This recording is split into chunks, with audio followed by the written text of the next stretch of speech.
Good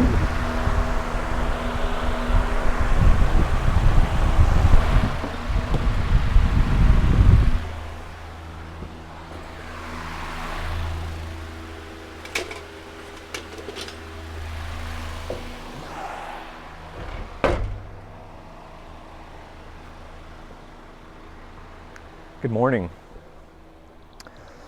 How's everyone doing? Kitty. Oh.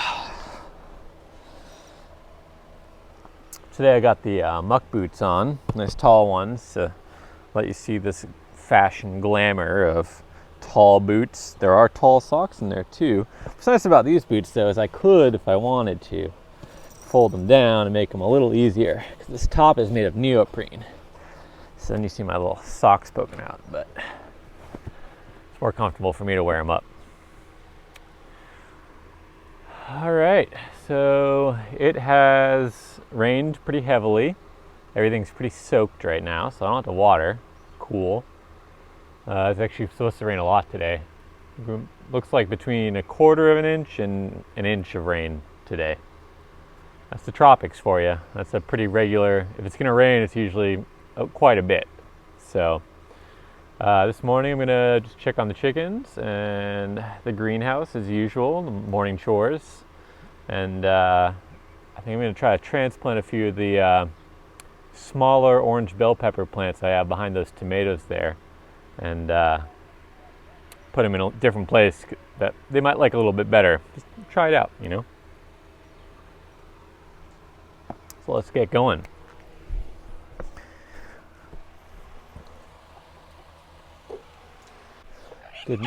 Good morning. What are you screeching for? You don't want to be held this morning? See if Rooster do his little rooster dance for us. Come here. Oh, you're gonna go get ready to lay your eggs.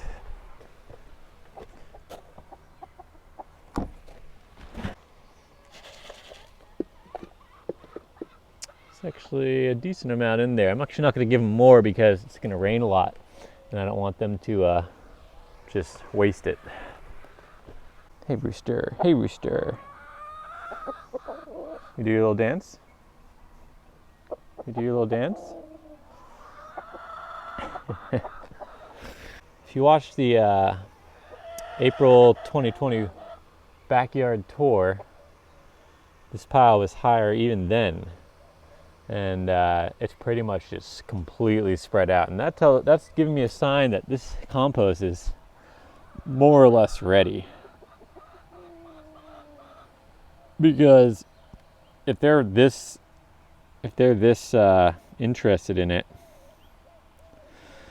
that means that something's right. Likely there's lots of microorganisms growing. Wow, yeah, that is nice. That is nice. Hi. This has the little rooster dance. You want to do it again? Show everyone. Come on. Do the full thing. Do the full thing. Don't be lazy. Wow, but look at this. Oh, there it is. Good job, bud. Look at this beautiful. So this stuff's been processing for, basically between like 4 and 6 weeks. I'm not 100% on that because I just just keeps going. It keeps processing, I keep turning it, they keep going on it. I should take better records of it, but since this is just for my home backyard, I don't have to worry too much about it. If I were doing this composting for, especially a chicken compost, to sell, I'd probably take a little bit better data because I just want to know kind of the process everything's gone through to make sure that nothing bad happened. But look at this. This is light and fluffy. It is time to spread this. It smells like earth. Doesn't smell super sweet. Doesn't smell like there's a lot of actinobacteria. And I don't see those white, they make these like white filamentous strands that you can sometimes see. There are some white filamentous strands, but they're tiny roots. So, but wow, I'm like really excited for this. Good job, guys. In this compost is actually one of the remains of our one of our roosters. So I put that right in the middle of the pile when it was still kind of pretty active. And it just added nitrogen to the pile, and it took care of the body, the bones and everything. All that went in here, and not a single bone or anything in sight. Although it is going to add a lot of calcium to this compost, which is great here in the tropics, specifically here where I am, because we have a lot of heavy clay, and the calcium magnesium ratio in your soil is actually what determines in clay soils, depending on the type of clay, if you get this flocculation. That's what they call it, which basically means that the clay is able to kind of, like, instead of being flat right up against each other, it kind of stacks and it kind of forms little air holes throughout the soil, which allows more drainage, which is pretty essential if you have heavy clay soil. So we're actually going to take a bucket of this. Let me go grab a bucket.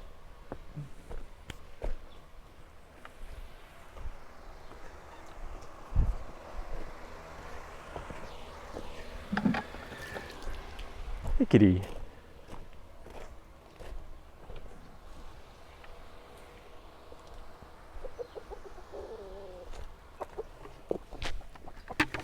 Take a bucket of this to use when we're doing our transplanting. Oh yeah. There's some coconut husk in here from the coconuts on our property. That's going to be a nice little fungal pathway in the soil. So I could sift this and get some of these chunkier bits out. But honestly, here in the here, you want some? He's getting all annoyed that I'm digging in his little area and annoying his mama over here. I don't know why Mama's so annoyed though. Woo! She gets a little talkative and annoyed in the morning when I come in here, because she just wants to lay her egg and be in peace. But the other mama, my mama's laying the egg right now, so that should be enough. Should be plenty. So I'm going to pick through here, since I'm not sifting it, anything like green still, because we do throw weeds in here. And I'm going to talk about one specific weed in a little bit. Coitre, they call it here. I actually have no idea what the name is in English, but in Spanish it's coitre. Yeah, it looks good. Beautiful. So we're going to use that when we transplant those peppers, which we'll do next.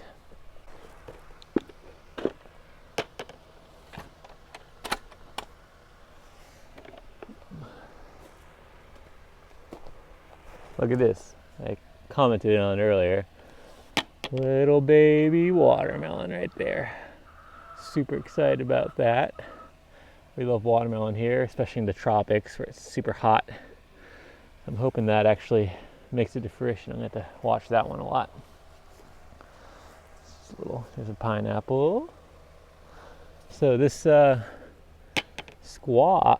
this melon here, the cat ended up ripping it out. But I replanted it and it seems to be doing all right. We got lots of flowers. Hoping so. I actually have another one planted a little further down, so it doesn't take, not the end of the world, but would be nice. So, if you see these flags here, it's because I wanted to make sure I knew where I planted these baby kales and kind of the higher value, longer term producing plants. This one doesn't seem to be too happy. Okay, earlier I said there's this plant called coitre. That's a little baby coitre. It's actually edible. It's fine. You can throw it in a salad on top. But what happens is it keeps growing. And it keeps growing. And it can take over. It basically spreads out. Its role is essentially to protect really wet soils and bare soil. So it grows really well anywhere I've recently disturbed the garden, and it also likes that kind of extra fertility that is often found in a garden. That's all. This information is purely based on what I've witnessed. I don't know that specifically. I haven't read that in a book. That's just what I've noticed, and that's kind of the key to permaculture gardening. It's about learning from nature. It's not about assuming you know everything. It's about being like, all right, well, what do I think is the case, and let's just watch and observe and see what we can find out. That's the best way, in my opinion, to learn. So what I did first is I cleared off all the top mulch. I always keep my gardens mulched because what I'm trying to do is protect the soil. I want to create a nice thriving soil ecosystem, and intense direct sun does not go well with soil ecosystems. Now I'm going to add a little bit of compost, and I'm really just going to sprinkle it around because this should be pretty high quality compost. The rooster's starting to talk. Oh no, that's Mama. That's my mama. She must have just laid an egg, and she's all proud. You're like, ooh, I laid an egg. Good job, Mama. I know. You're great. You're amazing. Good job. I'm real proud of you, but I'm filming here. Could you maybe keep it down a little bit? So this soil actually was pretty much, we started over here with, when we first got here, we just threw all of our food scraps and everything right up here, right underneath this banana tree, because bananas are pretty well known to be able to take quite a bit of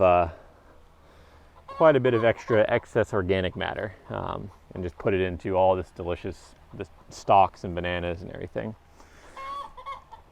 All right, that's all spread. Let's put a little bit more over here. So the key is you want your compost under your mulch. If you are mulching, which I recommend, if you are going to mulch, you want any compost or any soil additives and everything under the mulch, because this is in the compost. If it all goes well, this is where all the microbiology is that you want to add to your soil. We're going to get a little bit of rain shower. Might start pouring. See. So that's all spread out. I just put it right on top there. So now we're going to try to get these transplants done before it rains. So this guy, he's just a little close to the tomato. I don't think he's ever going to get super big here. So I'm going to I'm going deep because I want to try to get this whole root ball. Because if he has grown lots of roots, I want him to be. So I grabbed literally a handful of soil with all of his roots there. You see that? And I actually disturbed some tomato roots, so hopefully they don't get too mad at me. I'm going to cover it back up. And put it in here. Now, spacing for this varies. I've read many different things. So what I'm going to do is basically just kind of loosen up a little bit, but I want this soil structure to stay somewhat intact. So I'm just going to make a basic hole, cover her up, pat it down a little bit, and that's all I'm going to do. And that's a little bit of the subsoil. You can see this pretty heavy clay subsoil, but we actually do have little air holes, and I can break that apart, and it kind of comes up in little clumps, and that's what we're looking for in this clay. All right, I'm going to do that a few more times, and you can watch along.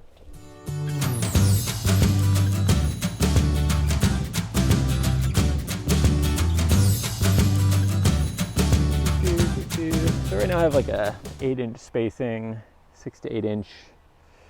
I think that'll be plenty. I want to put one down here. See. So what I'm doing here is kind of trying to get a bunch of different spots. So this whole area gets a lot of afternoon sun, and I've actually read that bell peppers kind of benefit from some afternoon shade, which is why I planted them over there near those tomatoes, just to kind of take a little bit of that extra heat off. But the peppers growing here that get a little bit of that sun actually are doing quite well. So it could be a factor of the soil, could be a factor of the sunlight access. So we're just trying. So I just transplanted 5 plants. It only took about maybe 5-10 minutes. So a minute a plant, not bad. I'm gonna take these out now because I know where everything is. And wash my hands on the, not really a wash, but rinse my hands on the soil here. All right, final step, put back the mulch. So I mulch.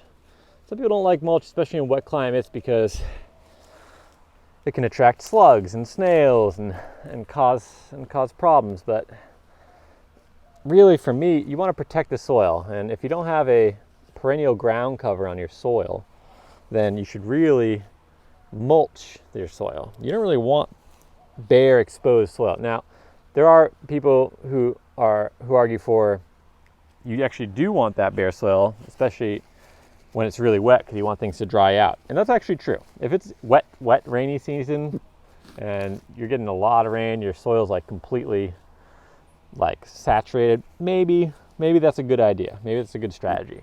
But for me, what I find is when you have mulch, it keeps the soil cooler. It protects against direct rain hitting it, which is often a factor of how well your soil life is doing. So again, I'm not really focusing on the soil's important. The soil is the most important thing, but the soil life, that's what gives the plants the food they need. It's not the actual soil, it's not the minerals here, it's actually the bacteria and the fungi. I don't actually never really, there's so many people say different things, fungi or fungi. Fungi makes me sound like a fungi, right? But that's a really kind of dad joke. I'm gonna get a little slap on the back from Katie for that one. But however you say it, it's those interactions. So they start chewing down everything in the soil that's there, and then it's actually their predators, the protozoa, the flagellates, the ciliates, the amoeba. They're the ones that eat the bacteria and fungi, and then the nematodes. They're the ones that eat the fungi. But it's the second stage. So bacteria and fungi, they're going throughout the soil. They're taking what's in the natural kind of soil parent material and converting it into a form and kind of taking it in a form that's basically usable by the plants. And then the protozoa and everything, they eat that bacteria and that fungi. Or the protozoa eat the bacteria, nematodes will eat the fungi, and it's actually their poop. When they eat the bacteria, they're so rich in nitrogen that there's excess nitrogen and they have to poop it out. So it's kind of like called the poop loop. So it's their poop that makes the nutrients and the elements that are in the natural kind of parent material soil available to the plants. So it's not just the soil. It's not just that you have a good kind of bacteria thing. It's actually the bacterial predators and the fungal predators that give your plants food. So wherever I see plants growing, I say, oh, okay, you must have a decent amount of relationships in the soil there to make it work. That's all based off of Elaine Ingham's work. She's a soil microbiologist. She has an online course that I got to take, and it really changed my understanding of the soil and the soil life, and I highly recommend it if you're at all interested. I do have a link on that on my website, and I can link to it here as well. I'm actually an affiliate with them, so if you happen to want to take their course and everything and you purchase through my link, I actually get a little bit of kickback, and that helps support me buying new camera equipment, because right now I'm just using my phone, but I do have a fancy gimbal, so I can't complain too much, you know. Anywho, so that's that. I do have some bare soil here. I've actually, what should I put there? I'm actually gonna leave it, but I'm gonna mulch it. So I have these here waiting. This is these are the leaves from the sugar cane that is right there. So this is sugar cane, and it produces all this biomass, and that's really the reason I grow it. I don't really care about the sugar too much, but there's a lot of biomass, and it's pretty high in silica, which takes a while to break down. So it's actually not the absolute best thing as a soil coverage, because it's going to be there forever. But for me, I actually don't mind if it takes a while, because we're in the tropics and things break down much faster here than in a temperate climate. So I don't have my pruners on me, which is silly, but I have this hori. It's called a garden knife. It actually has a serrated edge, and this edge is actually sharp as well. It's not like sharp cut yourself, but it's sharp enough for me to kind of run this through and get some cuts on it, especially on the serrated edge.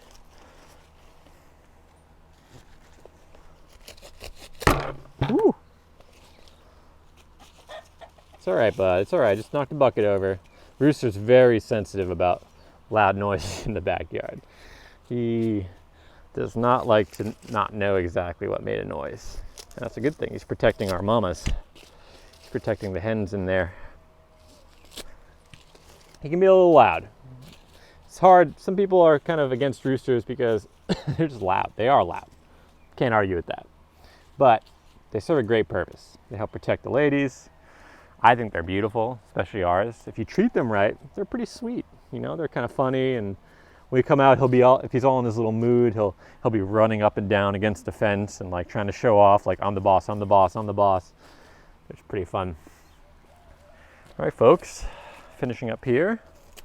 And this is probably riveting entertainment for you, watching me cut up this mulch, but this is how I learned. I learned by watching, and I learned by doing, but I first like to see how things are done, and then I like to take that information I have and then do it myself. That's how I learn best. So I'm trying to give that to you. This is inspired, this kind of vlog that I'm doing, a video blog, is really inspired by Justin Rhodes. When I first moved to Seattle and I was first getting into, you know, the permaculture world and gardening and raising animals and all that, I was kind of looking for some of that inspiration. So I turned to YouTube, and I happened upon Justin Rhodes, who is a homesteader in North Carolina, and he just put out a daily vlog, and it was just him and his kids and doing the farm work and doing the garden work. And I mean, to some it's really boring, but to me there's so much value in just seeing people who are doing the thing they love to do it. It's kind of like a free education almost. And that's kind of what I want to give to you guys. I want to give to you guys just I want to show you what I'm doing. I want to learn from you. Tell me, leave comments. Tell me what you think, what you're doing.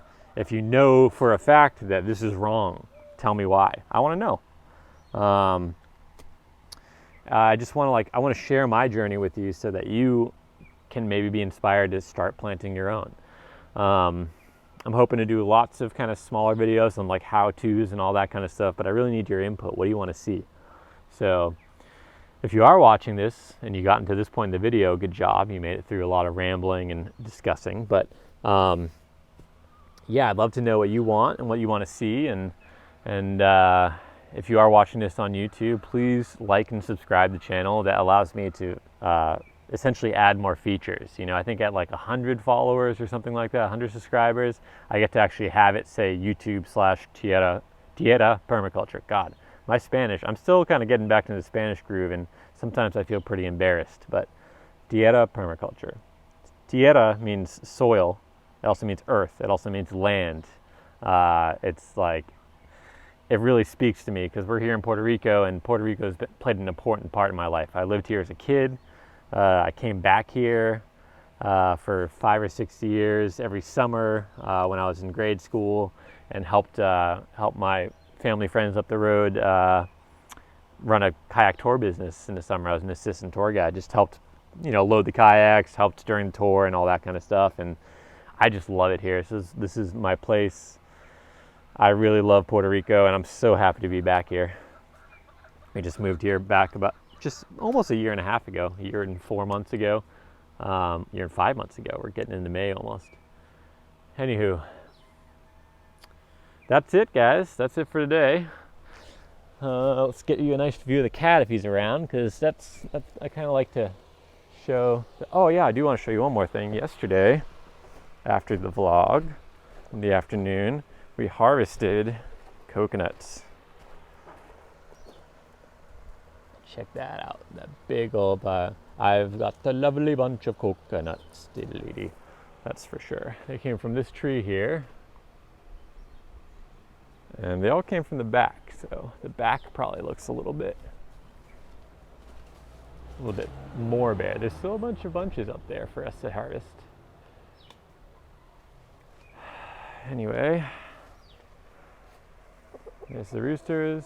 Otto, our cat, must be hunting somewhere, so you won't get to see him today. Oh, I do also want to show you, because I'm excited about it. Check it out.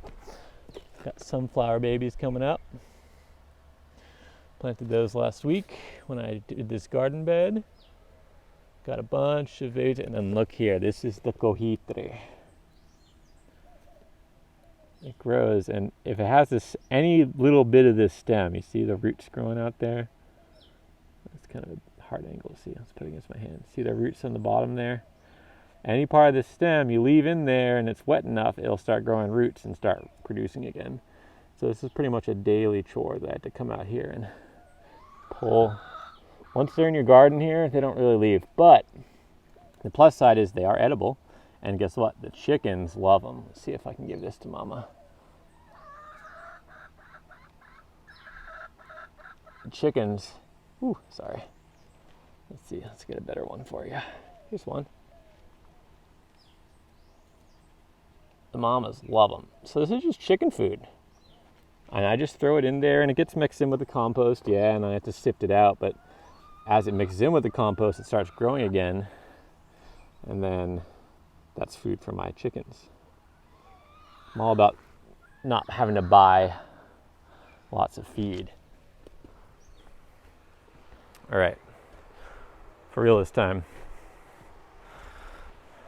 Let's see if I can get it on me. That's it for today. Thanks for watching. Really appreciate you guys, and please like and subscribe to the channel if you're so inclined. I also have a Facebook, Permaculture, and also an Instagram, but that's not really up and running. And I do have a website. Right now it's basically just showing all the videos and everything, but I'm going to start writing blog posts soon and getting that up too. So hope you guys enjoy your day, and hope you've enjoyed this video. Have a good one.